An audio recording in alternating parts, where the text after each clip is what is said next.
Don't ruin your life. The basis for the advice in this video series.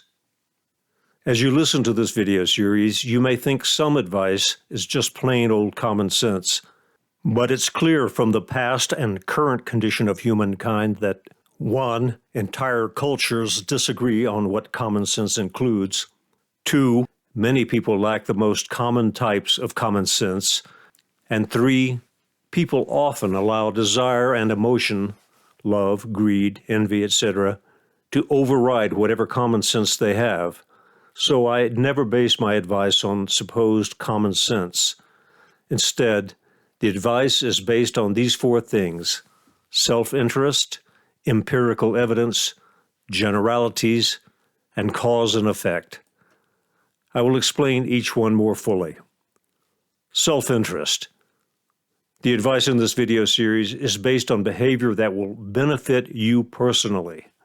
Remarkably and happily, this self-benefiting behavior almost always benefits other people too, family, friends, and society. To be clear, self-interest differs from selfishness. A selfish person's actions are narrowly directed towards satisfying his or her own wants and needs, regardless of how it affects other people. This narrow view often results in harming the selfish person by alienating friends and strangers. In contrast, determining your self-interest requires a broad view, one that anticipates possible immediate and future effects on other people.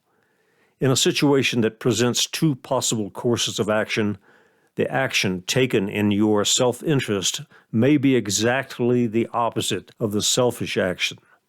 For humans, the most basic daily acts of self-interest are the acquisition of food, water, and protection from weather, predators, and enemies.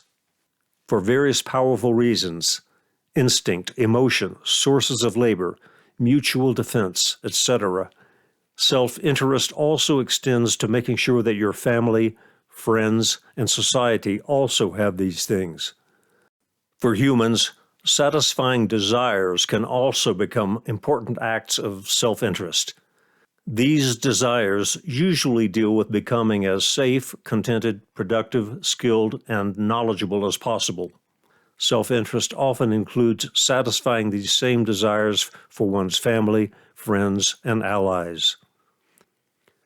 Empirical evidence. The advice in this video series is also based on empirical evidence. Specifically, it's based on observed human behavior, actions, interactions, and events taken from first-hand observations or from credible second-hand or third-hand observations. In this video series, the real-life or hypothetical anecdotes that illustrate or support particular advice generally involve harmful outcomes for one or more of the people involved.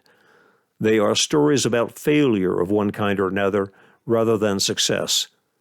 This is because, 1, it's usually easier to identify failure as opposed to success, and 2, people generally fear harm and failure, and fear is arguably the most powerful of human motivators. For these reasons, stories involving harm and failure tend to stick in the mind and make better teaching and learning tools. Generalities. Virtually all of the advice in this video series relies on generalizing about certain human traits and behaviors. Sometimes these traits and behaviors are attributed to particular sets of people, such as men or women, older people or younger people, smart people or not-so-smart people, etc. Generalizing is not just useful in making your way through life, it is essential. A true generality is as true as any fact. In fact, it is a type of fact.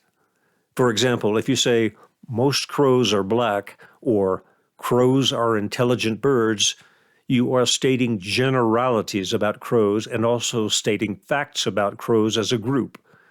You can't prove either statement by examining every crow on the planet. But if you have some experience with crows, first-hand experience or credible second-hand or third-hand experience, you know that both statements are true. Unfortunately, some people have difficulty grasping the concept of generalities. If you give them an obvious generalization, or even one recognized as true for centuries, such as the psychological differences between men and women, they'll either refuse to accept it or try to disprove it by citing particular contrary examples. They don't understand that exceptions to a valid generality do not disprove it. For example, the existence of albino crows, even thousands of them, does not disprove the valid generality that most crows are black. A few dullard crows do not disprove the valid generality that crows are intelligent birds. Regarding certain advice in this video series, people that don't understand generalities may think, "That's bad advice because I know someone who did the opposite and everything turned out great." As noted previously, in human affairs there will be exceptions to any valid generality. But to avoid ruining your life, don't count on being the exception. Cause and effect. This simple concept underlies almost all of the advice in this video series. If you do X, then Y will be the probable outcome. However, the advice in this series is usually given as a brief statement in the negative form. Don't do X. This is because what people should do to achieve a better life varies tremendously with the individual person, the particular situation, and the particular desired outcome. Each person's situation is unique, as are his or her mental and physical abilities, so the advice on what he or she should do is infinitely varied. But to avoid ruining your life, what you should not do is far more universal, and when boiled down to the essentials, results in a shorter, clearer, and more easily applied set of rules.